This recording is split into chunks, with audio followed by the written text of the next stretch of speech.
बिस्मिल्लाहिर्रहमानिर्रहीम। क्लास शुरू करते हैं बेटा। इम्पेयरमेंट लॉस पे हमारी लास्ट क्लास में आपसे बात हो चुकी थी और इम्पेयरमेंट लॉस के ऊपर इन डिटेल आज हमें डिस्कशन आगे लेके जाना है। तो आज आपसे डिस्कस करना है क्योंकि आपके सामने ये बात आ चुकी है कि there are two models of carrying property plant equipment after recognition. एक कॉस्ट मॉडल है, दूसरा क्या है, रीवैल्यूएशन मॉडल है। तो अभी इम्पेयरमेंट का तस्करा हमने करना है under cost model. Cost model के अंदर हम इम्पेयरमेंट को किस तरह डील करेंगे। कॉस्ट मॉडल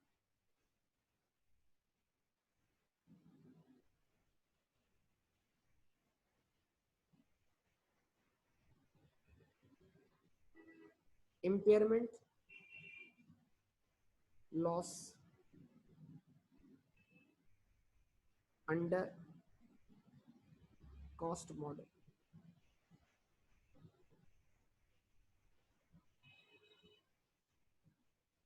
ठीक है जी, impairment loss under cost model। सुन रहे हैं सब लोग बेटा? ठीक है, अच्छा जी। अब कुछ टर्म्स बेटा जवाब नहीं मिल रहा आप लोगों की तरफ से बेटा। मैं टॉपिक पढ़ रहा हूँ या समझा रहा हूँ आपको, impairment loss under cost model. Okay, लगे ना कि रिस्पॉन्स कर रहे हैं आप? आज रिस्पॉन्स लेवल बहुत डाउन है आप लोगों का। ओके ना, तो अब कुछ टर्म्स सीखनी है, हमें समझनी है बेटा। टर्म्स क्या है?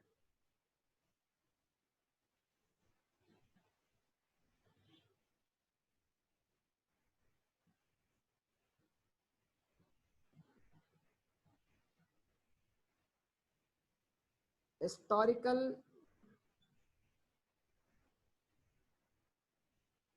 कैरिंग अमाउंट,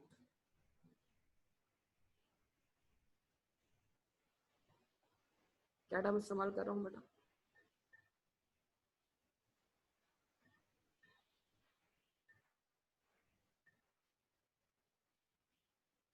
क्या लफ्ज लिखा मैंने? Historical carrying amount. क्या लिखा बेटा? Historical carrying amount. और इस हिस्टोरिकल कैरिंग अमाउंट को मैं इन शॉर्ट हमेशा HCA बोलूंगा, HCA।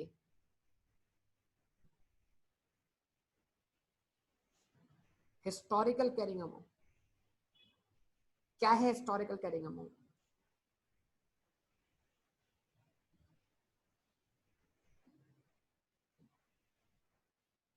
had there been no impairment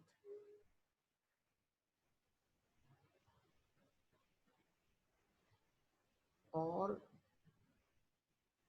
no revaluation, had there been no impairment or no revaluation, what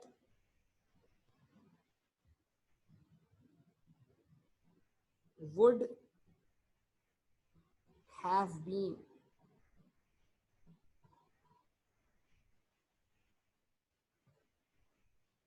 carrying amount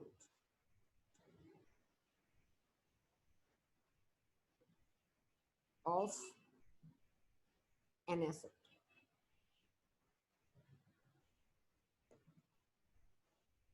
अगर किसी एसेट पर इंपेयरमेंट ना चार्ज हुई होती, ना ही वो एसेट रीवैल्यू हुआ होता, अगर एसेट हमेशा अपनी कॉस्ट पे चलता, तो उसका कैरिंग अमाउंट क्या होता? होता, समझिए जरा, होता वाली बात बड़ी इंपॉर्टेंट है। ये वही वाली बात है, अगर बॉल विकेट को हिट कर जाती तो बैट्समैन आउट हो जाता, आउट है नहीं। अगर मैं पढ़ लेता तो मैं पास हो जाता, तो मतलब मैं पास हूं नहीं। ठीक है ना? कंडीशनल सेंटेंसेस, ये सारी बातें आपको पता होनी चाहिए। तो अगर कोई इंपेयरमेंट चार्ज ना होती तो मेरी बुक्स में कैरिंग अमाउंट क्या होता? जो होता, वालेकुम सलाम, जो होता मैं उसको क्या बोलता? Historical carrying amount. जो होता मैं उसको क्या बोलता? Historical carrying amount. एग्जाम्पल दी थी आपको, 100 रुपए से एसेट परचेज किया, लाइफ थी उसकी 5 साल, 20 से उसको डेप्रिशिएट कर दिया, बुक्स में कैरिंग अमाउंट कितना आ गया? 80 आ गया, आ गया 80। रिकवरेबल अमाउंट 70 था, तो इंपेयरमेंट चार्ज हुई कितने से? 10 से। तो एसेट को 80 से कहां ले आया, 70 पर। पिछले लेक्चर से कनेक्ट कर रहा हूं, एसेट को 80 से कहां ले आया, 70 पर। कैसे? 10 रुपए की इंपेयरमेंट चार्ज करके। तो अब एक कैरिंग अमाउंट इंपेयरमेंट चार्ज करने के बाद है कितना है, जो कैरिंग अमाउंट इंपेयरमेंट चार्ज करने के बाद है कितना है, 70 है। तो अगर कोई इंपेयरमेंट चार्ज नहीं हुई होती, अगर कोई इंपेयरमेंट चार्ज ना हुई होती तो कैरिंग अमाउंट कितना होता, 80,000 होता। अब ये 80,000 हमारे लिए कहलाएगा हिस्टोरिकल कैरिंग अमाउंट। क्या कहलाएगा कि अगर मैं इंपेयरमेंट ना चार्ज करता तो मेरी बुक्स आज क्या शो करती, 70 शो करती, 80 शो करती, 80 शो करती। लेकिन क्योंकि मैंने इंपेयरमेंट चार्ज कर दी, तो इंपेयरमेंट चार्ज होने के बाद कैरिंग अमाउंट कितना, 70,000 या 70 रुपए, जो भी आप जिस तरह लेना चाहें। अच्छा जी, एक और टर्म,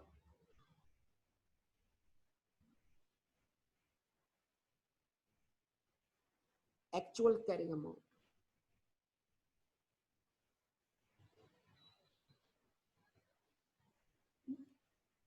एक्चुअल कैरिंग अमाउंट, उसको मैं बोलूंगा ACA।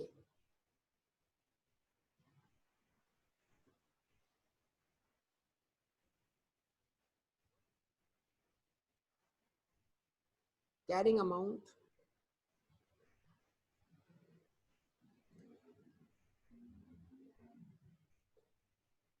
In the books, carrying amount in the books. Impairment की एंट्री बनने से पहले बुक्स में कैरिंग अमाउंट कितना था, 80,000। इंपेयरमेंट की एंट्री बनने से पहले बुक्स में कैरिंग अमाउंट कितना था, 80,000। आवाज ही नहीं आ रही बेटा।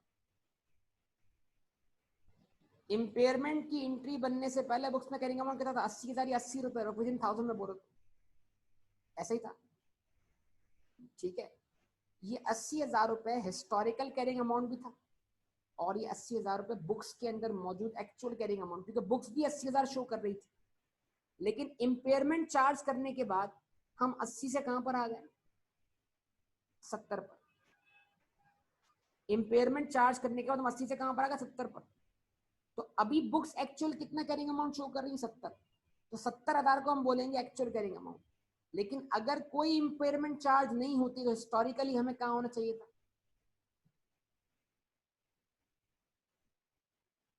80 पर होना चाहिए था। जबरदस्त, बेहतरीन।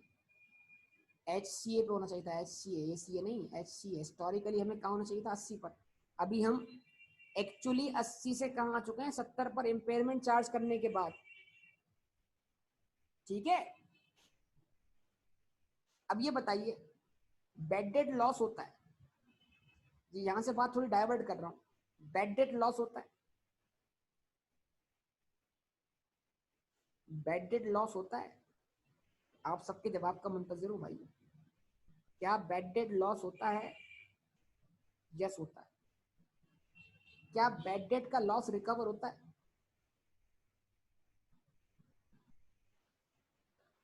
क्या बैड डेट रिकवरी नहीं होती? क्या बैड डेट रिकवरी नहीं सीखी आपने? जब बैड डेट होने के बाद रिकवरी हो जाए तो बैड डेट का लॉस रिकवर हो जाता है ना, या नहीं होता? हो जाता है। तो इस तरह क्या ऐसा नहीं हो सकता कि आज इंपेयरमेंट चार्ज हो गई है, वक्ती तौर पर हमें इकोनॉमिक बेनिफिट कम दिखाई दे रहा है, वक्ती तौर पे हमें इकोनॉमिक बेनिफिट कम दिखाई दे रहा है, लेकिन अगर मुस्तकबिल में इकोनॉमी तरक्की कर जाती है, इकोनॉमिक ग्रोथ हासिल हो जाती है, इकोनॉमी रिसेशन से बाहर निकल जाती है, तो हो सकता है मेरे कैश इनफ्लोज दोबारा से अच्छे हो जाए, ये एसिड मुझे पहले जितना कमा के दे। हो सकता है इंटरेस्ट रेट कम हो जाए, तो इकोनॉमिक फैक्टर्स तब्दील हो गए। तो जिन वजूहात की बिना पर मैंने उस एसेट पे इम्पेयरमेंट चार्ज की थी, हो सकता है वो वजूहात खत्म होती भी दिखाई दे और मुझे इकोनॉमिक बेनिफिट मिलता हुआ दिखाई। क्या ख्याल है? अच्छा, अब मैं आपको इम्पेयरमेंट की पाकिस्तान में एक प्रैक्टिकल एग्जांपल देने जा रहा हूं, जरा इसको साइडलाइन करके। फर्ज करें जनाब, हमारी एक फैक्ट्री है, फर्ज करें हमारी एक फैक्ट्री है, पता है वो फैक्ट्री क्या बनाती है? Plastic bags, shopping bags. जवाब दीजिए। मैं इम्पेयरमेंट की प्रैक्टिकल एग्जांपल दे रहा हूँ पाकिस्तान के अंदर, तवज्जो से सुनिएगा। फर्ज करें हमारी एक फैक्ट्री है जो क्या बनाती है? Plastic bags, shopping bags. ये बिजनेस हो सकता है? भाई आप सबका रिस्पॉन्स का मुंतजिर हूँ। हाँ जबरदस्त, अच्छा बिजनेस है ना यार, हर जगह इस्तेमाल होता है प्लास्टिक बैग्स का, शॉपिंग बैग्स का। ये नहीं होता? होता है। लेकिन फर्ज फर्ज करें मैंने, सुनिए बात को, मैंने प्लास्टिक बैग्स बनाने की मशीन खरीद ली। वो मशीन मैंने खरीदी होगी एनपीवी निकाल कर, एनपीवी पॉजिटिव आ रही थी, पाकिस्तान में बिजनेस कामयाब बिजनेस था, मैंने प्लांट लगा लिया, मशीन लगा लिया, 1 साल हुआ, बिजनेस अच्छे से चल गया। अचानक से इमरान खान की हुकूमत आ गई और उसने प्लास्टिक बैग्स पे पाबंदी लगा दी। अब क्या हुआ? क्या अब मशीन चल पाएगी? क्या उससे इनफ्लो मिल पाएगा? क्या वो तमाम इनफ्लो हासिल हो पाएंगे? तो प्रोडक्ट बैन होने की बिना पर क्या हुआ? प्रोडक्ट बैन होने की बिना पर क्या हुआ? उस जो मशीन का मुझे इकोनॉमिक बेनिफिट कल तक मिलता हुआ दिखाई दे रहा था, अब मुझे वो इकोनॉमिक बेनिफिट मिलता हुआ दिखाई नहीं दे रहा। उस इकोनॉमिक बेनिफिट में मुझे कमी आती हुई दिखाई दे रही है। बोले यस और नो? तो क्या ये इम्पेयरमेंट की अलामत नहीं है कि जो पैसा लगाया हुआ था मशीन में वो बाहर आता हुआ दिखाई नहीं दे रहा, वो रिकवर होता हुआ दिखाई नहीं दे रहा? बड़ा सिंपल सा कॉन्सेप्ट है यार, कि जो एसेट में पैसा लगाया हुआ है अगर वो वापस आता हुआ दिखाई ना दे रहा हो तो ये अलामत है कि इसकी इम्पेयरमेंट की। जरा इम्पेयरमेंट टेस्टिंग परफॉर्म कर लो और इम्पेयरमेंट लॉस चार्ज करो। क्या कहते हैं? Practical example impairment. आप ये बताए चले एक और प्रैक्टिकल। कोरोना वायरस की वजह से सारे, अब देखें ये जो सिनेरियो है ना, ये ओवरऑल बड़े बड़े बिजनेसेस की इंपेयरमेंट है। बताइए दुनिया भर की एयरलाइंस बंद पड़ी है कि नहीं बंद पड़ी? जहाज रुके पड़े कि नहीं पड़े? अब आप मुझे बताइए कि जहाज अंडरग्राउंड हुए हुए हैं, जहाज लैंडेड हैं सारे के सारे, और उन जहाजों को, जहाज का रिपेयर एंड मेंटेनेंस तो करना पड़ रहा होगा। हाँ कुछ खुली हुई है, छोड़ें इस बात को। उन जहाजों का रिपेयर एंड, बड़ी बड़ी एयरलाइंस की बात कर रहा हूँ ना, उन जहाज का रिपेयर एंड मेंटेनेंस देखना पड़ रहा होगा, लेकिन वो जहाज फ्लाइट तो नहीं पकड़ रहे यार। और अगर एक एक जहाज जो है वो एक एक दिन में फ्लाइट लेता है, हर 2 दिन में 3 दिन में एक फ्लाइट लेता है, तो जरा सोचिए वो कितना रेवेन्यू जनरेट करता होगा। अब ये जितना अरसा, 2 महीने 3 महीने खुदा ना खास्ता वो जहाज जो है वो रुका पड़ा हुआ है, वो इस्तेमाल नहीं हो रहा, तो पड़े पड़े 3 महीने गुजर गए उस जहाज के और उसका रेवेन्यू एयरलाइन की जेब में नहीं आ रहा, उस जहाज की जो रिकवरी होनी थी वो रिकवरी एयरलाइन की जेब में नहीं आ रही, तो क्या ये अलामत नहीं है उस जहाज के इम्पेयर होने? क्या ये इंडिकेशन ऑफ इम्पेयरमेंट नहीं है? तो ये तो बड़ा, ये सीजन तो ऐसा सीजन है जनाब कि जितनी भी कंपनीज है ना, जब हम इनकी उठाएंगे फाइनेंशियल स्टेटमेंट्स, तो इन्होंने इम्पेयरमेंट चार्ज की भी होगी, ह्यूज अमाउंट ऑफ इम्पेयरमेंट। कुछ समझ रहे हैं बात को? और जरा सोचें जब ये 3-4 महीने बाद जहाज ऑपरेट करेंगे और खुदा ना खास्ता मुस्तकबिल में दुनिया भर में रिसेशन है, तो रिसेशन में कौन ट्रेवल करेगा भाई? तो सिर्फ मामला 3-4 महीने का नहीं है, मामला मुस्तकबिल का भी है। मुस्तकबिल में भी रेवेन्यूज कम होते हुए दिखाई दे रहे हैं। क्या पता बहुत सी एयरलाइन तो जहाज डिस्पोज ऑफ कर दें, लेकिन खरीदेगा भी कौन? जो उड़ाएगा वो खरीदेगा ना, और उड़ाएगा तब तो डिमांड होगी। तो जरा टॉपिक का लिंक समझें बराए मेहरबानी, मैं इसका टोटल प्रैक्टिकल एस्पेक्ट आपके सामने रख रहा हूं। लेकिन फिर वही बात बोलूंगा, इकोनॉमी रिसेशन से बाहर भी तो आ सकती है, कैश फ्लोज इंक्रीज भी तो हो सकते हैं, हालात बेहतर भी तो हो सकते हैं। तो जो लॉस कल हुआ था, जिस लॉस को अंदाजे की बिना पर हमने लॉस माना था, वो लॉस रिकवर भी तो हो सकता है, रिवर्स भी तो हो सकता है। जिस तरह बैड डेट चार्ज हुआ था, तो बैड डेट रिवर्स भी तो हो सकता है। जवाब दे, कुछ समझे बात को। तो आज का जो मैं आपसे टॉपिक कनेक्ट करने जा रहा हूँ वो टॉपिक है रिवर्सल ऑफ इम्पेयरमेंट लॉस। अगर आप इम्पेयरमेंट चार्ज कर चुके हैं तो क्या आप माजी में चार्ज की भी इम्पेयरमेंट को रिवर्स कर सकते हैं? जवाब है बिल्कुल, बिल्कुल कर सकते हैं, कर सकते हैं, बिल्कुल कर सकते हैं, कोई इशू नहीं। ठीक है, तो इम्पेयरमेंट को रिवर्स करते वक्त इन दो बातों का ख्याल रखना बड़ा जरूरी है बेटा। ये दो टर्म्स आपको आनी चाहिए। वो टर्म्स क्या है? Historical carrying amount HCA, actual carrying amount ACA। ये दोनों बड़ी इंपॉर्टेंट टर्म्स हैं और इसकी बेस पर मैं आपको एक रूल लिखवा रहा हूँ। वो रूल मेरा बनाया बनी है, वो IS 36 के अंदर मौजूद है, जो कि इम्पेयरमेंट है। समझ लें बेटा, अभी मैं जो आपको पढ़ा रहा हूँ, मैं एक वक्त में दो स्टैंडर्ड कवर कर रहा हूँ। एक तरफ तो मैं IS 16 पढ़ा रहा हूँ, लेकिन IS 16 के ऊपर जो इम्पेयरमेंट है वो टॉपिक कहाँ से उठाते हैं हम? IS 36 से। तो इम्पेयरमेंट वाला टॉपिक भी मैं साथ साथ कवर कर रहा हूँ। तो एक वक्त में हमारे इस तरीके से दो स्टैंडर्ड क्या हो रहे हैं, कवर हो रहे हैं एग्जामिनेशन। ठीक है,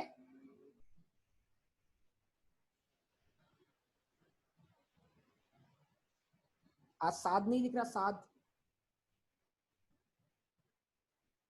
साध नहीं क्लास में आज।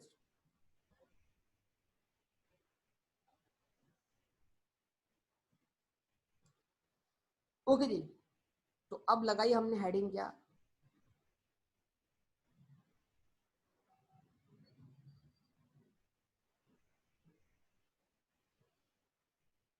रिवर्सल ऑफ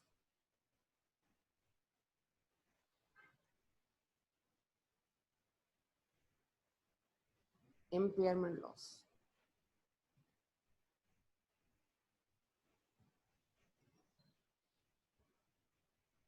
क्या लिखा बता?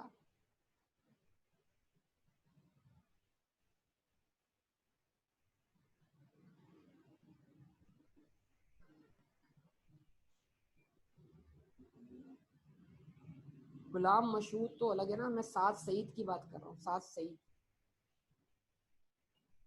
साद Saeed. Reversal of,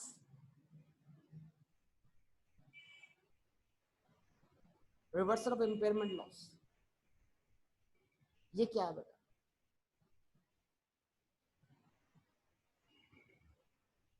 N impairment loss can only be reversed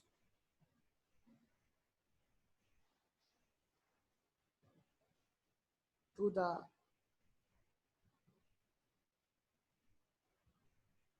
extent of HCA,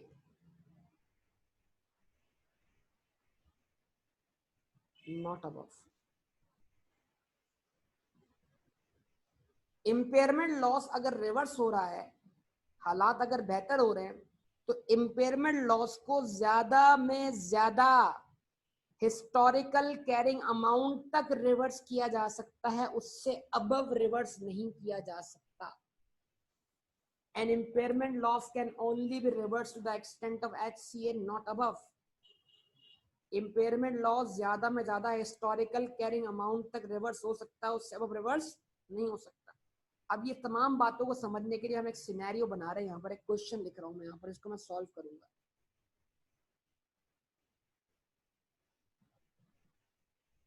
और पहली मैं एग्जांपल लूंगा एक ऐसे एसेट की जो सब्जेक्ट टू डेप्रिसिएशन नहीं है, यानी कि मैं एग्जांपल लूंगा लैंड की।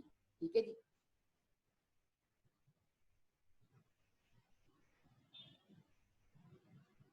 An entity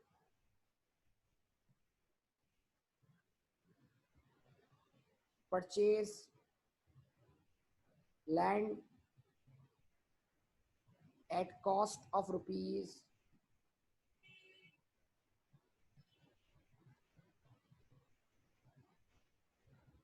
1 million on 1st January 2018।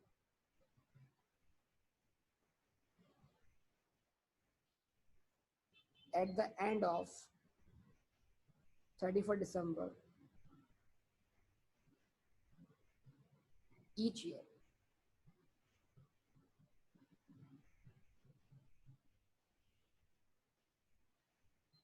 The recoverable amount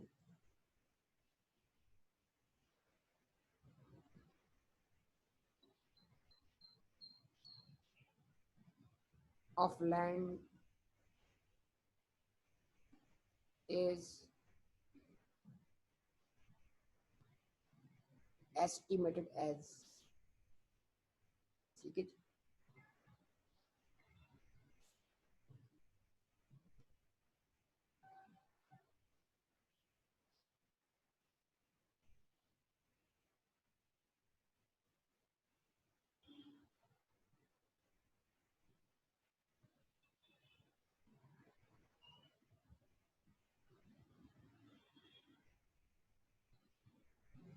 year and recoverable amount, ठीक है।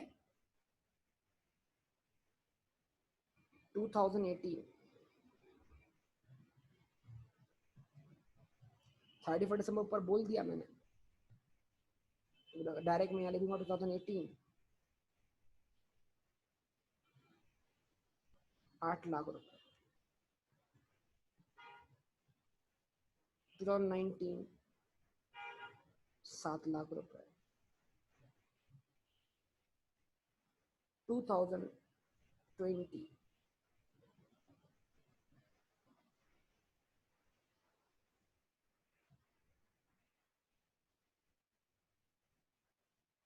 8,50,000 रुपए,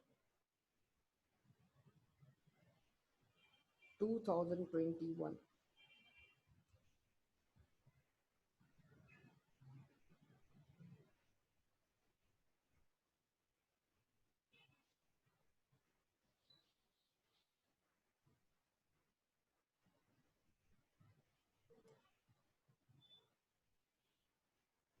अच्छा 2021 1,50,000। अब ख्याल रखिएगा बेटा, एक चीज मत भूलिएगा, जो मैं पीछे हेडिंग लगा कर आ गया हूँ कि अभी हम क्या अज्यूम कर रहे हैं, cost model. We are not following the revaluation model, ठीक है जी, इस बात को मत भूलिएगा, ठीक है। ये आपके सामने है, अब सवाल आ गया, तो हम इसकी जर्नल एंट्रीज बनाते हैं बेटा। 4 साल आपको दे दिए और हर साल के एंड पे आपको रिकवरी अमाउंट दे दिया मुख्तलिफ, ताकि हम इम्पेयरमेंट के अप्स एंड डाउन समझ सकें प्लीज। तो आपकी बहुत तवज्जो चाहिए होगी इसको समझने के लिए। क्वेश्चन दिमाग में बिठा लें, 10 लाख रुपए का लैंड परचेज किया, पहले साल के एंड पर उसका रिकवर अमाउंट 10 लाख नहीं बल्कि 8 लाख है, फिर उसके बाद अगले साल के एंड पे 7 लाख है, फिर उससे अगले साल के एंड पे 8,20,000 इम्प्रूव हुआ, फिर दोबारा इम्प्रूव हुआ, कितना हो गया 10,50,000। तो पहले खराबी वाकया हो रही है, फिर इम्प्रूवमेंट आ रही है वक्त के साथ साथ। तो अब हमें इसको किस तरह डील करना है, अब हमें इसको किस तरह डील करना है बताइए बेटा, अब हम इसको किस तरह डील करें, ठीक है। स्टार्ट करें, क्वेश्चन शुरू करें। आपके सामने जनाब क्वेश्चन शुरू कर रहा हूं।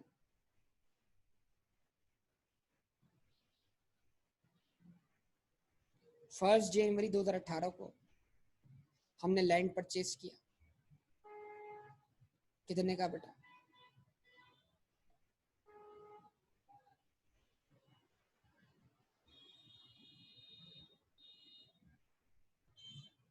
$1 मिलियन का। बैंक क्रेडिट कर दिया 1 मिलियन से।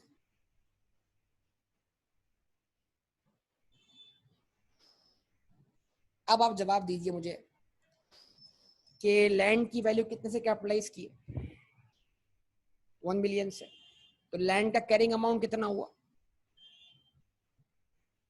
लैंड का कैरिंग अमाउंट कितना हुआ, 1 मिलियन। जवाब नहीं मिला आपकी तरफ से बेटा। जो जब एसेट सब्जेक्ट टू डेप्रिसिएशन ना हो तो कॉस्ट ही कैरिंग अमाउंट के बराबर होगी ना। अब अगर फर्ज करें ये एसेट इंपेयर नहीं है, फर्ज कर लें ये एसेट इंपेयर नहीं है, तो मुझे स्टेटमेंट ऑफ फाइनेंशियल पोजीशन में कितना अमाउंट लेके जाना चाहिए, 1 मिलियन। यस और no, because this is land is not subject to depreciation. लेकिन अगर ये एसिड इम्पेयर है, इसका इकोनॉमिक बेनिफिट 1 मिलियन से कम है, तो क्या मुझे स्टेटमेंट ऑफ फाइनेंशियल पोजीशन में 1 मिलियन लेके जाना चाहिए? क्या मुझे स्टेटमेंट ऑफ फाइनेंशियल पोजीशन में 1 मिलियन लेके जाना चाहिए? नो। तो अब मैं कहाँ आ रहा हूँ सर? मैं आ रहा हूँ 31 दिसंबर को, 31 दिसंबर 2018। मैं यहाँ पर एक एडजस्टमेंट पास कर रहा हूँ। क्या? Impairment loss debit accumulated impairment credit। कैसे? इसको करने के लिए मैं एक वर्किंग परफॉर्म कर रहा हूँ। उस वर्किंग को मैं लाइंस की शक्ल में परफॉर्म करूंगा, जरा देखिएगा।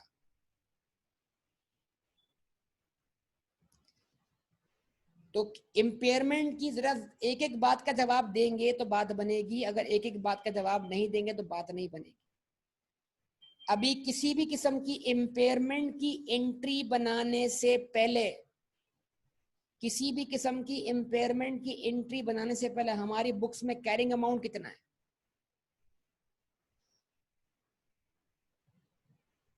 1 मिलियन। तो एक्चुअली हम अपनी बुक्स में कहां पर है? 1 मिलियन पर।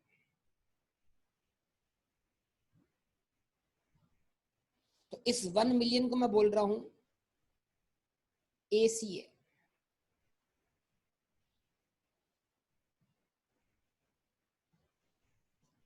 इस 1 मिलियन को मैं बोल रहा हूं ACA, actual carrying amount. Actually अभी हम बुक्स में 1 मिलियन पर हैं। जवाब दीजिए। यस। क्या 1 मिलियन पर, क्या 1 मिलियन पर अब तक कोई इंपेयरमेंट चार्ज हुई है? क्या 1 मिलियन पे अब तक कोई इंपेयरमेंट चार्ज हुई है? तो अभी तक अगर 1 मिलियन पे कोई इंपेयरमेंट चार्ज नहीं हुई, तो यही 1 मिलियन हमारा क्या है? HCA। यही 1 मिलियन हमारा क्या है? HCA। यानी एक्चुअली भी बुक्स में हम 1 मिलियन पर हैं। एक्चुअली भी हम बुक्स में 1 मिलियन पर हैं, और हिस्टोरिकली भी हमें बुक्स में 1 मिलियन पे होना चाहिए। तो अभी हमारी बुक्स जो कैरिंग अमाउंट शो कर रही है 1 मिलियन है, और 1 मिलियन क्योंकि किसी भी किस्म की इंपेयरमेंट चार्ज करने से पहले है, तो लिहाजा ये 1 मिलियन ही एक्चुअल कैरिंग अमाउंट है। ये 1 मिलियन ही हिस्टोरिकल कैरिंग अमाउंट है। ठीक है जी। अब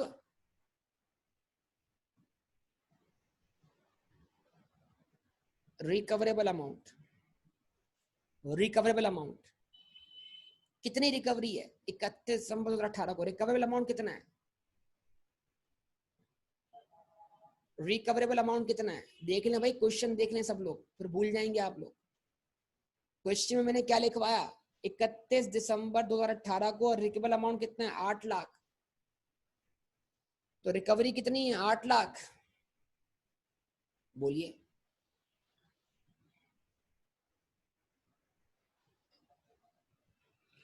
तो इसका मतलब ये है कि स्टेटमेंट ऑफ फाइनेंशियल पोजीशन में मैं 1 मिलियन लेके जाऊं, या स्टेटमेंट ऑफ फाइनेंशियल पोजीशन में मैं 8 लाख लेके जाऊं? अगर मैं स्टेटमेंट ऑफ फाइनेंशियल पोजीशन में 8 लाख लेके जाऊं, तो मुझे 1 मिलियन को नीचे लाना है 8 लाख तक। तो मुझे इम्पेयरमेंट लॉस चार्ज करना है कितने से? 2 लाख से। ऐसा ही। तो मैंने एंट्री पास की। क्या एंट्री पास की? इम्पेयरमेंट लॉस डेबिट 2 लाख से, accumulated impairment credit 2 लाख से। ठीक है जी। मैंने एंट्री पास कर दी, इम्पेयरमेंट लॉस डेबिट 2 लाख से, accumulated impairment credit कितने से? 2 लाख से। करेक्ट? बोलिए, जवाब दीजिए। अब ये एंट्री बनने के बाद मेरी बुक्स में कैरिंग अमाउंट कितना है? ये एंट्री बनने के बाद मेरी बुक्स में कैरिंग अमाउंट कितना है? 8 लाख। एक्चुअल कैरिंग अमाउंट है ना। तो after impairment the actual carrying amount is, after impairment the actual carrying amount is 800,000। लेकिन अगर कोई इम्पेयरमेंट चार्ज ना हुई होती, अगर कोई इम्पेयरमेंट चार्ज ना हुई होती तो मेरी बुक्स में कैरिंग अमाउंट क्या होता, 1 मिलियन। तो अब मैं 1 मिलियन को क्या बोलूं, हिस्टोरिकल कैरिंग अमाउंट। अब एसीए और एससीए बराबर नहीं रहे। इम्पेयरमेंट चार्ज होने के बाद एसीए एक्चुअल कैरिंग अमाउंट अलग हो गया। इम्पेयरमेंट चार्ज होने के बाद एसीए एक्चुअल कैरिंग अमाउंट अलग हो गया। एक्चुअल कैरिंग अमाउंट अब 8 लाख हो गया, लेकिन हिस्टोरिकल कैरिंग अमाउंट जो है वो 1 मिलियन है। क्या ये बात समझ में आ रही है सब लोगों को बेटा? ठीक है जी। तो अब एक और सवाल मैं बनाने जा रहा हूं, स्टेटमेंट ऑफ फाइनेंशियल पोजीशन। तो लैंड अकाउंट होगा जनरल लेजर के अंदर। लैंड अकाउंट होगा जनरल लेजर के अंदर, होगा। जनरल लेजर बोले तो नहीं ना बेटा? General entries, general ledger, ledger posting, trial balance बोले तो नहीं है? जीएल बोल दूं, जीएल इन शॉर्ट। तो जीएल में क्या होगा, लैंड अकाउंट होगा। जीएल में होगा लैंड अकाउंट। जीएल में लैंड अकाउंट होगा। जीएल में उस लैंड अकाउंट का बैलेंस शीट कितना होगा? जीएल में उस लैंड अकाउंट का बैलेंस शीट कितना होगा?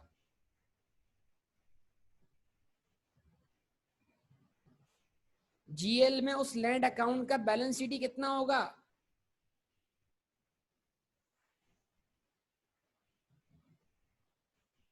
जीएल में उस लैंड अकाउंट का बैलेंस शीट कितना होगा?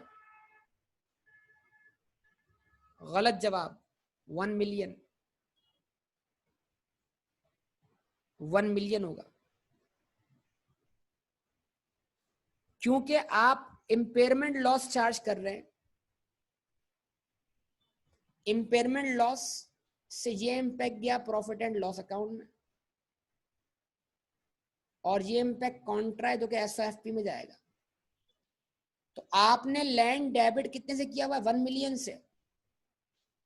तो जब आपने लैंड डेबिट किया हुआ है 1 मिलियन से, तो लैंड अकाउंट का बैलेंस तो 1 मिलियन है, लेकिन आपने उसके अगेंस्ट कॉन्ट्रा अक्यूमुलेटेड इंपेयरमेंट कितने से क्रिएट किया? 2 लाख से। जब आप बनाओगे स्टेटमेंट ऑफ फाइनेंशियल पोजीशन, तो लैंड अकाउंट का बैलेंस शीट 1 मिलियन होगा और अक्यूमुलेटेड इंपेयरमेंट का बैलेंस शीट 2 लाख होगा। जब दोनों को आपस में मैच करेंगे, तो मैच करने के बाद कैरिंग अमाउंट 8 लाख आएगा। तो स्टेटमेंट ऑफ फाइनेंशियल पोजीशन में 1 मिलियन में से 2 लाख क्या होगा? माइनस होगा। 1 मिलियन कॉस्ट होगी, 200,000 अक्यूमुलेटेड डेप्रिसिएशन, अक्यूमुलेटेड इंपेयरमेंट होगा। तो जैसे ही आप कॉस्ट में से लेस करेंगे अक्यूमुलेटेड इंपेयरमेंट, तब कैरिंग अमाउंट आएगा ना बेटा। आप एक बुनियादी गलती कर रहे हैं। कॉन्ट्रा का कॉन्सेप्ट क्या होता है? कॉन्ट्रा का कॉन्सेप्ट होता है कि एसेट में जो बैलेंस है वो वैसा का वैसा रहे, लेकिन जो उसमें डिक्रीज आया वो डिक्रीज किसी और अकाउंट में रिकॉर्ड हो। उस अकाउंट का नाम क्या था? कॉन्ट्रा। क्या ये बात क्लियर है सबको बेटा? जवाब दीजिए। हमजा बेटा कोई क्वेश्चन है तो बताइए। हमजा खाबर बेटा कोई क्वेश्चन तो बताइए। आपने हैंड रेज किया, माइक ऑन करूं आपका? अच्छा जी,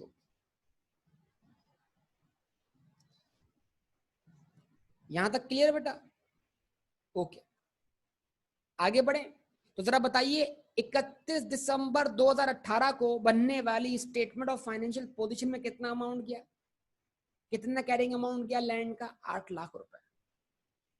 क्लियर? क्लियर? ओके, आगे बढ़ते हैं। अगला साल कहां पहुंचे? 31 दिसंबर 2019 पे पहुंच गए। पहुंचे बेटा? 31 दिसंबर 2019 पे पहुंचे। पहुंचे? इस डेट पर लैंड अकाउंट का बैलेंस क्या है? वही 1 मिलियन। लैंड अकाउंट के अगेंस्ट जो अक्यूमुलेटेड इंपेयरमेंट का बैलेंस है वो कितना है? 2 लाख रुपए। दोनों को नेट कर दे तो कैरिंग अमाउंट कितना है? 8 लाख रुपए। ऐसे ही। तो इसका मतलब ये हुआ, इस डेट पर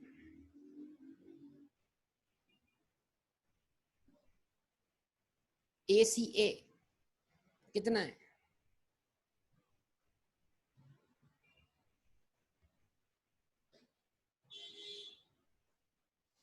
एक्चुअल कैरिंग अमाउंट कितना है? 8 लाख रुपए। जवाब दें। अब इस डेट पर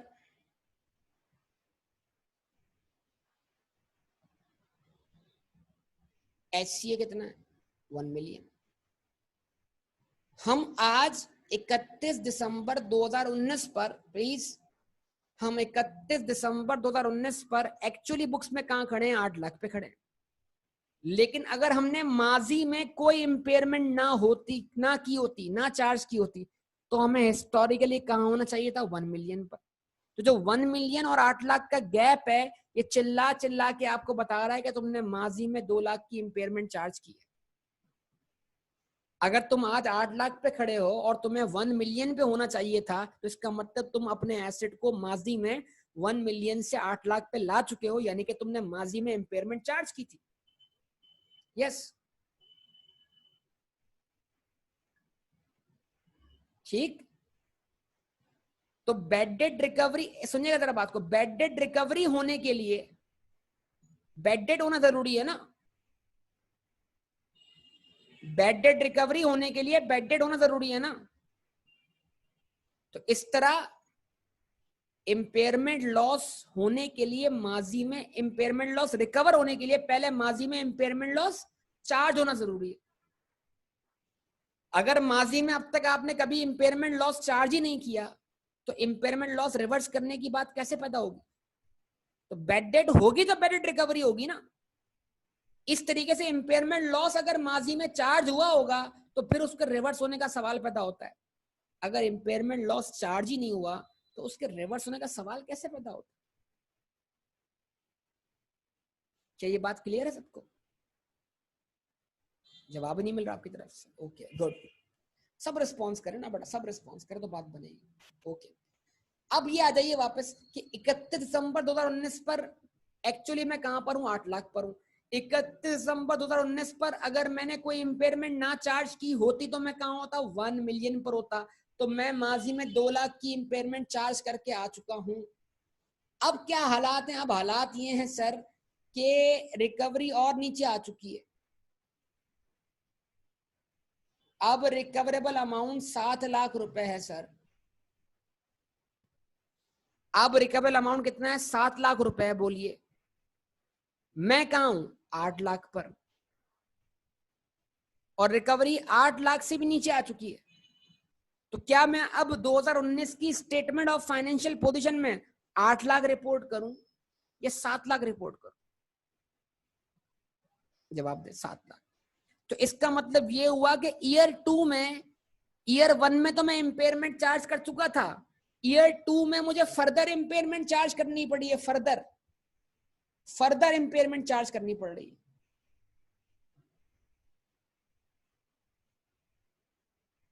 समझे बात को? तो 8 लाख से 7 लाख पर आने के लिए क्या करना पड़ेगा?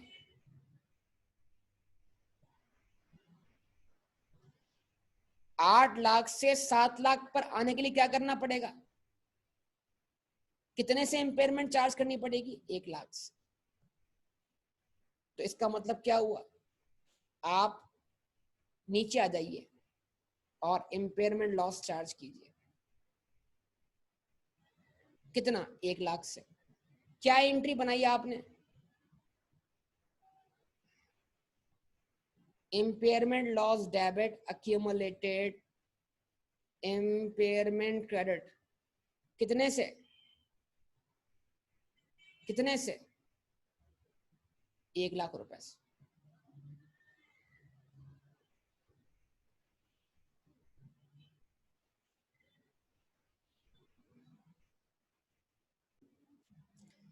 ठीक है जी, एंट्री बनी? जवाब दे। अब जरा बताइए, ये एंट्री बनने के बाद क्या रिजल्ट निकला?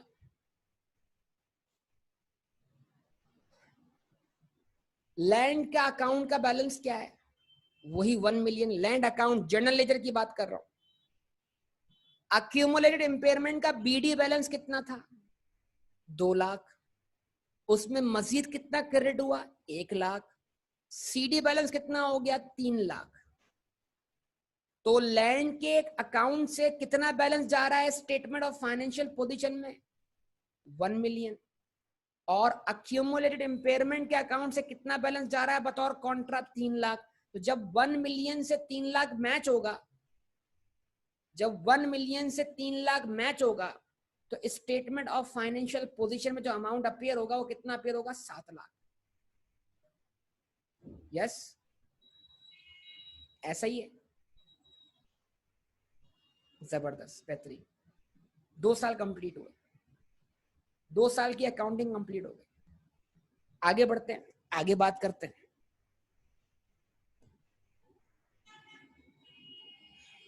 चलेंगे, ओके, आगे बढ़े।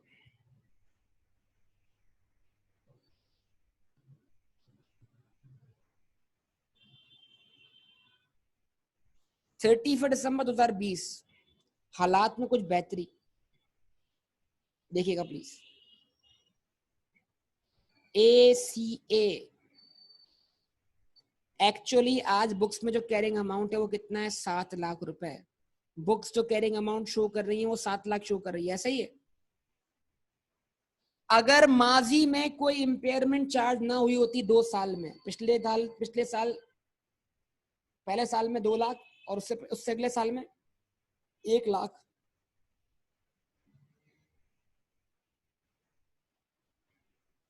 तो मेरी बुक्स में कैरिंग अमाउंट क्या होता?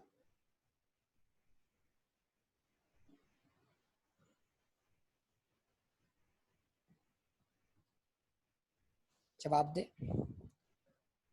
अगर माजी में कोई इंपेयरमेंट चार्ज ना हुई होती तो बुक्स में कैरिंग अमाउंट क्या होता? 1 मिलियन ही होता ना। तो जरा देखें, आज आंखें खोल के देखें, अच्छी तरह देखें। जो लाइंस है, 2 लाइंस, ये लाइंस क्लियरली बता रही हैं कि आप अगर इंपेयरमेंट चार्ज ना करते तो आप 1 मिलियन पर होते, लेकिन क्योंकि आपने इंपेयरमेंट्स चार्ज किए तो आज आप 7 लाख पर हैं। तो किसी भी पॉइंट पर ACA और HCA का जो डिफरेंस है, अगर ACA HCA से नीचे है तो इसका मतलब ये हुआ कि आप माजी में इंपेयरमेंट चार्ज करके आ चुके हैं। आपको होना 1 मिलियन पे चाहिए था और आप हैं 7 लाख पर। तो किसी भी पॉइंट पर जो डिफरेंस है वो 3 लाख रुपए के बराबर बन रहा है, और 3 लाख रुपए अब तक की आपकी टोटल इंपेयरमेंट के बराबर। तो माजी में आप 3 लाख की इंपेयरमेंट चार्ज कर चुके हैं, ऐसा ही है, ऐसा ही है ना। अब क्या कोई बेहतरी आई? जी जनाब, बेहतरी आई, रिकवरी हुई। रिकवरी जो है थोड़ी ऊपर हो गई, वरना अब तक रिकवरी HCA से नीचे जा रही थी। अब रिकवरी का सवाल जब पैदा होगा जब हम माजी में इंपेयरमेंट चार्ज करके आए हों। अगर कोई इंपेयरमेंट ही चार्ज नहीं हो रही तो रिकवरी का सवाल पैदा नहीं होता। Now what is the recoverable amount? Sir what is the recoverable amount? Sir recoverable amount कितना है? 8,20,000। What is the recoverable amount? कितना बेटा? 8,20,000। तो 7 लाख से हम जंप कर जाएं 8,20,000 पर, तो रिवर्सल ऑफ इंपेयरमेंट, तो आपको इंपेयरमेंट लॉस रिवर्स होता हुआ दिखाई दे रहा है। कितने से? कितने से? अगर 7 लाख को 8,20 बनाना है तो एंट्री कितने से पास करनी है? 1,20,000 से। जरा बताएंगे वो एंट्री क्या होगी? वो एंट्री क्या होगी? अमाउंट तो पता लग गया, वो एंट्री क्या होगी? वो एंट्री क्या होगी? वो एंट्री होगी accumulated impairment debit, impairment loss credit. जो माजी में एंट्री बनाते हुए आए हैं उसी एंट्री को रिवर्स करना है। कितने से? 1,20,000 से।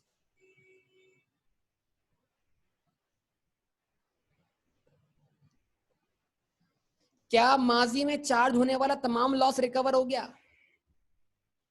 क्या एसेट पूरी तरह सेहतमंद हो गया? या रिकवरी हुई है कुछ थोड़ी बहुत? फुली सेहतमंद हो गया?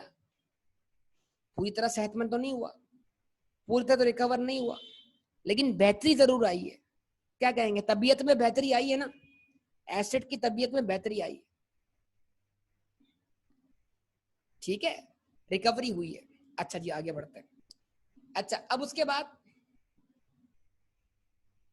जरा बताइए, लैंड अकाउंट का बैलेंस जीएल में जनरल लेजर के अंदर 1 मिलियन, अक्यूमुलेटेड इंपेयरमेंट का बैलेंस बीटी 30 साल के स्टार्ट पर 3 लाख, उसमें कमी वाकया हुई कितने से, 1,20,000 से। अक्यूमुलेटेड इंपेयरमेंट का बैलेंस अब कितना बचा, तीसरे साल के एंड पर अक्यूमुलेटेड इंपेयरमेंट का बैलेंस सीडी क्या है, 3 लाख अगर बैलेंस बीडी था, 1,20 से क्या हो गया, अक्यूमुलेटेड इंपेयरमेंट डेबिट हो गया, तो अब कितना बचा, 1,80,000। अब अगर आप 1 मिलियन से 1,80,000 का कॉन्ट्रा मैच करते हैं तो जरा देखिए आंसर क्या आता है, 1 मिलियन माइनस 180,000, 820,000, 8,20,000। तो 8,20,000 हमारे रिकवरेबल अमाउंट के बराबर है, जाएगा स्टेटमेंट ऑफ फाइनेंशियल पोजीशन में 2020। तो 2020 में तो हम कैरिंग अमाउंट रिपोर्ट करेंगे, स्टेटमेंट ऑफ फाइनेंशियल पोजीशन में वो कितना होना चाहिए, 8,20,000 होना चाहिए। सही, क्लियर, सबको क्लियर बेटा, जवाब दें।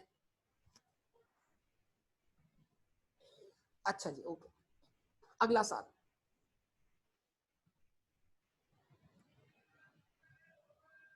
31 दिसंबर 2021, ठीक है जी,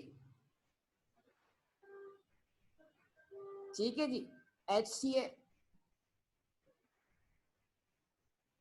1 मिलियन, ACA 8,20,000। यानी अभी हम बुक्स में 8,20,000 पर हैं, और हिस्टोरिकली हमें कहाँ होना चाहिए था, 1 मिलियन पर, 10 लाख पर। अब रिकवरी कितनी,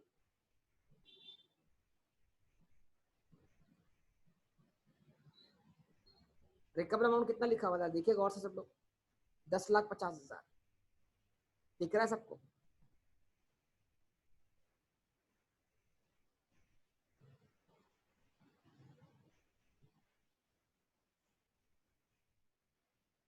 ठीक है, अच्छा जी।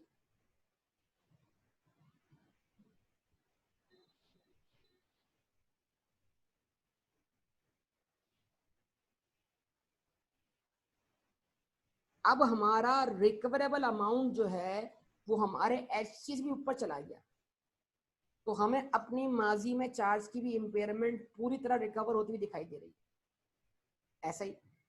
अब आप बताइए यहाँ पर क्या एंट्री बननी चाहिए, अब आप बताइए यहाँ पर क्या एंट्री बननी चाहिए, बताइए, बोलिए सब लोग बेटा, अब यहाँ पे क्या एंट्री बननी चाहिए, अमाउंट के साथ, अमाउंट के साथ, अमाउंट के साथ।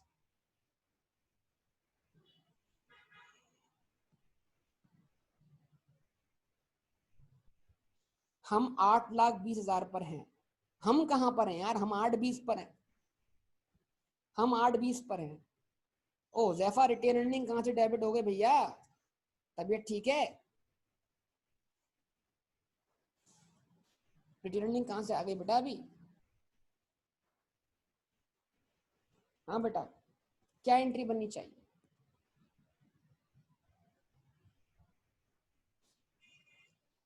अब सुनेगा तवज्जो से, देखिए यही तो पॉइंट था सारा का सारा, इसी पॉइंट को समझने के लिए तो सब कुछ किया था। रिकवरी HCA से भी ज्यादा है, ऐसा ही है ना, अपोजिट तो बनेगी, रिकवरी HCA से भी ज्यादा है, लेकिन जो प्रिंसिपल समझाया था, कॉस्ट मॉडल में आप इंपेयरमेंट लॉस को ज्यादा में ज्यादा HCA तक रिकवर कर सकते हैं, आप इस बॉर्डर को क्रॉस नहीं कर सकते। आप 8,20 को 1,000 बना सकते हैं, आप 8,20 को 1,050 तक ले जा नहीं सकते, आप यहां से यहां आ सकते हैं, आप यहां से यहां नहीं जा सकते, because you are following what, cost model. Cost model में आप हिस्टोरिकल कैरिंग अमाउंट तक वापस आ सकते हैं, आप उससे ऊपर नहीं जा सकते। अगर आप HCA का बॉर्डर क्रॉस करना चाहते हैं तो HCA का बॉर्डर क्रॉस करने के लिए आपको जो वीजा चाहिए, वीजा, वो वीजा आपको मिलेगा रीवैल्यूएशन मॉडल में। अभी हम क्या फॉलो कर रहे हैं, कॉस्ट मॉडल। तो कॉस्ट मॉडल में हम ज्यादा में ज्यादा इम्पेयरमेंट लॉस जो रिवर्स कर सकते हैं वो HCA तक कर सकते हैं, नॉट अबव। अब जरा इस स्टेटमेंट को सुन लीजिएगा जो लिखवा कर आया था। आप सबकी भरपूर तवज्जो, यही हमारा आज का टॉपिक था। An impairment loss, an impairment loss, an impairment loss can only be reversed to the extent of HCA। Impairment loss ज्यादा में ज्यादा, इम्पेयरमेंट लॉस ज्यादा में ज्यादा HCA तक रिवर्स हो सकता है, उससे ऊपर रिवर्स नहीं हो सकता। ठीक है, तो भले रिकवरी ज्यादा हो, भले रिकवरी ज्यादा हो, लेकिन इस केस में इम्पेयरमेंट लॉस सिर्फ कहां तक रिवर्स होगा बेटा? HCA तक, नॉट अबव। तो इसकी एंट्री क्या बनेगी? इसकी एंट्री बनेगी accumulated impairment debit, impairment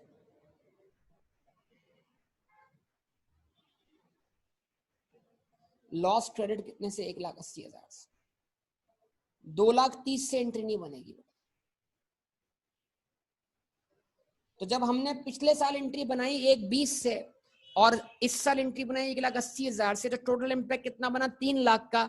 और माजी में चार्ज की हुई इम्पेयरमेंट हमने पूरी की पूरी रिवर्स कर दी। एसेट पूरी तरह क्या हो गया? सेहतियाब हो गया, तंदुरुस्त तवाना हो गया। तो अभी मजीद दवाई खाने की जरूरत नहीं है।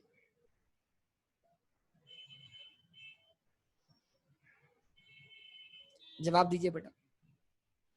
An impairment loss can only be reversed to the extent of HCA, not above. तो आप 8,20 को 1 मिलियन पे ले आए, 8,20,000 को 10 लाख पे ले आए। 10 लाख आपका HCA, इस कॉस्ट मॉडल में आप HCA से अबव नहीं जा सकते। क्या ये बात सबको क्लियर हुई यहां तक बेटा? आप सबसे पूछ रहा हूं, सबके रिस्पॉन्स का मुंतजर। जवाब दीजिए। यस। अब यही कॉन्सेप्ट अप्लाई करना है। रिमेनिंग अमाउंट कहीं नहीं जा रहा ना भाई, यही तो बात है। रिमेनिंग अमाउंट क्या आपने जेब से लगाया हुआ था? नहीं ना। आपने कितना लॉस चार्ज किया था? 3 लाख का। वो 3 लाख का लॉस आपका रिवर्स हो चुका है। जितना लॉस था उतना लॉस रिवर्स हो गया, आप हिसाब लगा लो। तो अब अगर आप अपने एसेट को 10 लाख से ऊपर दिखाते हो तो फिर तो आप उसको दिखा रहे हो किस पर? रीवैल्यूएशन पर। तो रीवैल्यूएशन जो है वो, अभी हम कौन सा मॉडल पढ़ रहे हैं? Cost model. रीवैल्यूएशन हमारा बाद में आएगा, अगला टॉपिक होगा हमारा। पहले बताइए यहां तक बात क्लियर? तो अभी मैं कॉस्ट मॉडल पढ़ा रहा हूं, और कॉस्ट मॉडल में रहते हुए आप HCA तक जा सकते हैं, उससे अबव नहीं आ सकते। आप HCA से नीचे और ऊपर, HCA से अगर आप नीचे हैं तो आप HCA तक ऊपर आ सकते हैं। ठीक है, कॉस्ट मॉडल के अंदर हिस्टोरिकल कैरिंग अमाउंट के बॉर्डर से अबव नहीं आ सकते, ये उसकी हद है, लिमिट है। इससे आगे जाओगे तो जल जाओगे, समझ लो।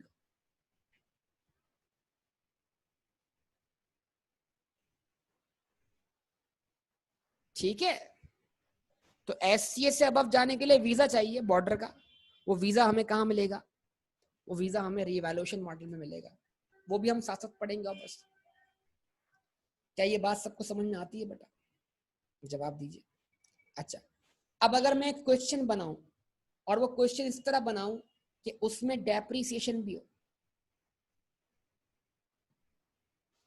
क्योंकि जब मैंने एक ऐसा एसेट लिया जो जिसके ऊपर कोई डेप्शन चार्ज नहीं हो रही थी, तो उसका HCA कांस्टेंट रहा, लेकिन जो एसेट डेप्रिशिएट होगा उसका HCA कांस्टेंट नहीं रहेगा।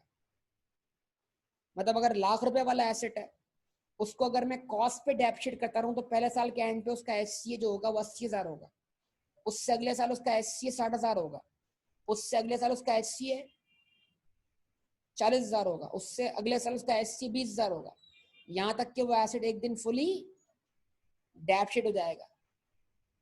तो क्योंकि एसेट सब्जेक्ट टू डेप्शन नहीं था, उसका HCA कांस्टेंट रहा, लेकिन जब एसेट सब्जेक्ट टू डेप्शन होगा तो HCA कांस्टेंट नहीं रहेगा। तो जरा आप ट्राई करके देखें आपको कितना कॉन्सेप्ट समझ में आया। तो मैं आपके लिए क्वेश्चन बना रहा हूँ, ठीक है, उस एसेट का जो कि सब्जेक्ट टू डेप्रिसिएशन। वो आप करके बताइएगा मुझे।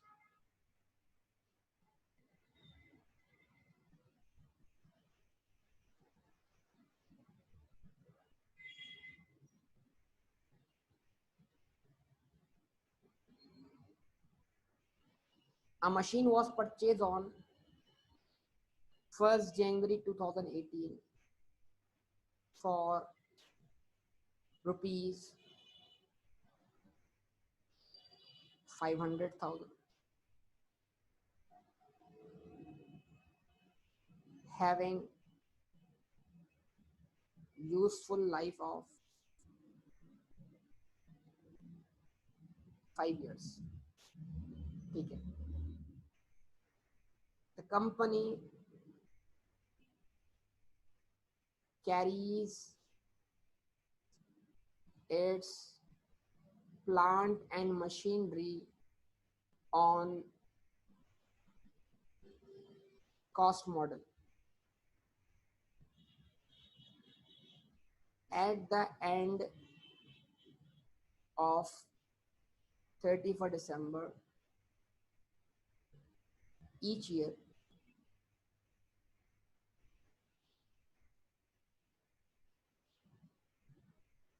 recoverable amount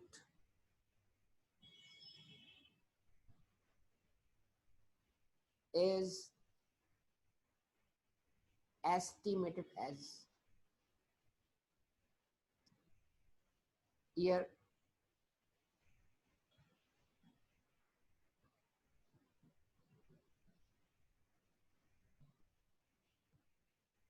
recoverable amount 2018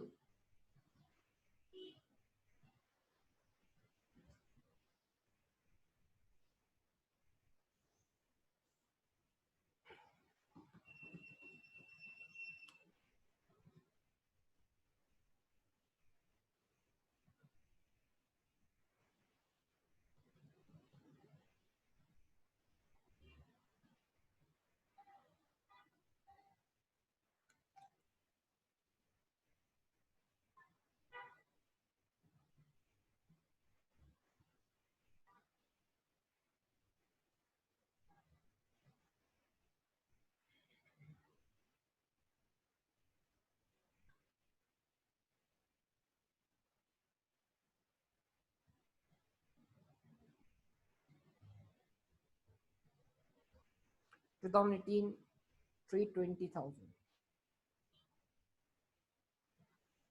ठीक है जी. 2019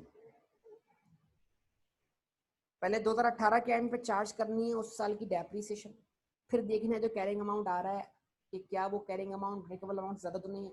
अगर कैरिंग अमाउंट रिकवेबल अमाउंट से ज्यादा तो फिर इम्पेयरमेंट चार्ज करनी है.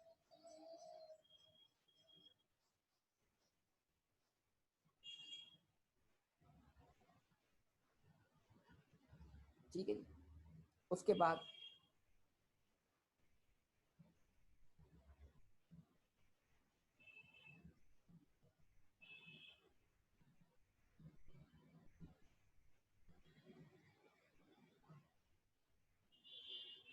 ₹2,10,000.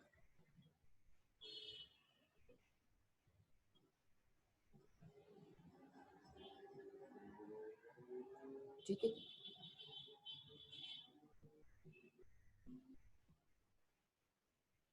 2020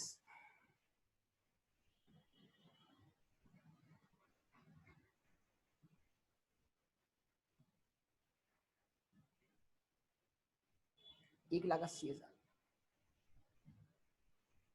और 2021 1,50,000. तो ये 4 साल के एंड पर बेटा आपको मुख्तलिफ रिकवरेबल अमाउंट दे दिए मैंने. अब ये आपका टास्क है कि आप इसको सॉल्व करके आए. हर साल के एंड पे पहले चार्ज करनी है आपने डेप्रीसिएशन, और हमेशा डेप्शन चार्ज करने के बाद इम्पेयरमेंट लॉस को चार्ज करना है या इम्पेयरमेंट लॉस को रिवर्स करना है. तो हमेशा पहले चार्ज होगी उस साल की डेप्रीसिएशन, और डेप्शन चार्ज होने के बाद इम्पेयरमेंट लॉस को चार्ज रिकवर करने की बात की जाएगी. एसेट की कॉस्ट 5 लाख रुपए है. अगर ये एसेट कॉस्ट पे ही डेप्चर होता रहे तो पहले साल के एंड पर इसका हिस्टोरिकल कैरिंग अमाउंट 4 लाख होगा, उससे अगले साल के एंड पर हिस्टोरिकल कैरिंग अमाउंट 3 लाख होगा, और उससे अगले साल के एंड पर हिस्टोरिकल कैरिंग अमाउंट 2 लाख होगा, और एट द एंड 1 लाख होगा, फिर जीरो हो जाएगा। क्यों? अगर ये एसेट कभी इम्पेयर ना हो तो ये asset per year lakh lakh रुपए से डेप्ट होता रहेगा, और पहले साल के एंड पर हिस्टोरिकल कैरिंग अमाउंट 4 लाख, फिर 3 लाख, फिर 2 लाख, फिर 1 लाख, फिर सिफर।